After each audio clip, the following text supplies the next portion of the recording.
to adjourn in quite a bit. I want to thank my colleagues who went before me, especially Minister Haywood, who is good, who on the path that I was going to go down, and talk about some of the things that we've done. And the reason is, Mr. Speaker, we've heard what I can consider a coordinated. Minister, do you have your time? Yes. Yeah. You want me to put it? I can put it on while I can put it on while yeah, go ahead. We don't want you to lose any time. Yes. Well, so Mr. Speaker, what we've been forced to listen to is a coordinated attack by the opposition here, and it was done for a reason, Mr. Speaker. It was done for a reason. That reason is the other half of the opposition. You know, we will see that printed tomorrow on the front page. Against the leadership of the Progressive Labor Party, Mr. Speaker. We had the buzzwords. We had let's see, Mr. Pearman not here to take political advantage. We had Mr. Kennener talk about the race car. He even invoked the spirit of Mark Dean and Paula Cox. You had Coles, you had the leader of the opposition talking about where is the hope and how we're going to get out of here. And, you know, Mr. Speaker, we know what the buzzwords are. And we know why they say the things that they say, Mr. Speaker, because the other half of their support, or the front, as I said, the front page tomorrow will say OBA questions credible leadership of the Progressive Labor Party, or something similar to that, Mr. Speaker. But you know what, Mr. Speaker, that daily, that some of us still run out and purchase for whatever reason, cannot say and will not be ever able to say, Mr. Speaker, do you know what that is? OBA talks about solutions for Bermuda. OBA presents ideas to get Bermuda moving forward. OBA presents itself as a credible opposition. They'll never be able to say that, Mr. Speaker, because they never do. They simply fail. They spent the last 3 hours going on and on about their love fest that they have for our former Minister of Finance and how wonderful he was and how he's doing such a great job until, as you saw, the speaker before me, Minister Haywood, pointed out the hypocrisy of that. Now, Mr. Speaker, I can move on and I want to talk about what the leader of the opposition said. And it was interesting because he started off by saying, I've known the former Minister of Finance for, I believe he said 20 years. And I could stop for a point of order. I believe he said 20 years. He said 20 years. And he spoke to his impeccable credentials. He spoke to how he's known him as a great friend. And then, Mr. Speaker, if your friend quit suddenly, what is it that you do? I know what I did. I picked up the phone and I called him to say, hey, bro, are you okay? Is there anything I can do? Is there anything I can help with? But no, this friend of 20 years didn't pick up the phone. He decided to get on the air tonight and talk about how he thinks the former Minister of Finance is thinking. How he thinks the former Finance Minister came to his decision. How he thinks the former minister must think about the leadership of the Progressive Labor Party. All he does is just speculate. That's not what you do with a friend. You pick up the phone and see if they're okay. So, Mr. Speaker, again, it speaks to the hypocrisy. Mr. Speaker, a point of order. Mr. Simons, what's your point of order? The Honorable Minister... I can't hear you, Mr. Simons, I can't hear you. Mr. Speaker, the point of order is that the Honorable Minister of Education is unintentionally misleading the House. Mr. Simons, I still can't hear you. Mr. Speaker, you hear me now? Very, very... Go ahead, try it. I can hear him loud and clear, Mr. Deputy. Mr. Speaker, I said that the Minister of Education is unintentionally misleading the House because if he may know or may not know, I have spoken to the Minister of Finance and I had a conversation with him on the day that he resigned. So I asked the Okay, Minister thank you. of Finance to realize the Minister of Education Thank to you. withdraw his comments. Thank you, Mr. Simons. Minister Rabain, you heard that he did. Rabain, you heard he has spoken to the former. Well, I take that point and I withdraw the comment of all I said was if there was my friend, I would pick up the phone and call. He just confirmed that he has picked up the phone and called. So it even bothers the mind even more that he would come here and say, well, this is what I think. But anyway, Mr. Speaker, I don't want to dwell on that because I think I've made my point. We know what the plan was. We saw what the plan was, and it was executed. And I give them all points for that. It was executed beautifully, and we now know what the headline tomorrow will say. PLP leadership in question, and we'll go with that, Mr. Speaker. But Mr. Speaker, there are some things that were said in the opposition leader's statement that here he said, where is the hope? Mr. Speaker, where are the ideas from the opposition?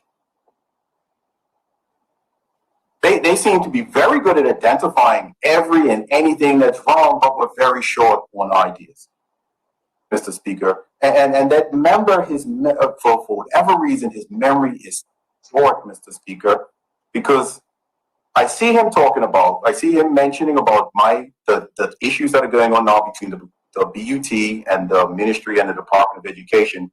That member forgets the BUT was on work to rule during his entire couple of months that he was the Minister of Education.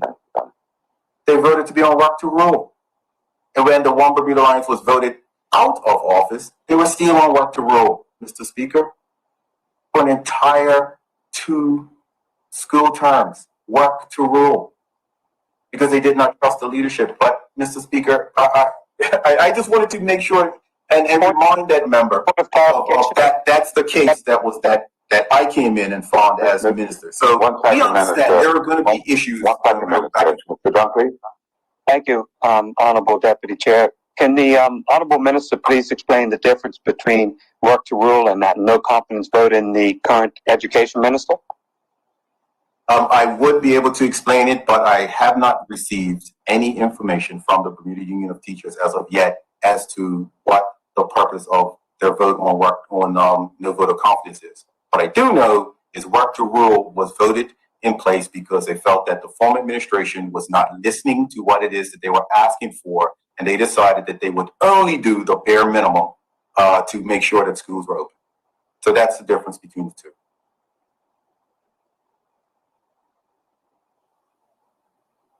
Thank you. Thank you for that timely interjection. So, as I said, Mr. Speaker, we've heard the buzzwords. PLP has failed to protect Bermudian jobs. When it comes to leadership, they've lost their moral compass. Where's the solution? Here's a plan. And here's a new one. The concentration of power is concerning. These are all things that have been mentioned tonight. And I just wonder what is the end game and why the end game can involve what is it that we can do better together for the plight of our people. But Mr. Speaker, we've heard from our side, we've heard Minister Ming talk about the food deliveries and community services that is happening down in St. George. We've heard about Minister Hayward talk about the economic recovery plan and the things that are built in that to help our people. We've heard MP Weeks talk about the plight of the less fortunate and things that could be happening and should be happening.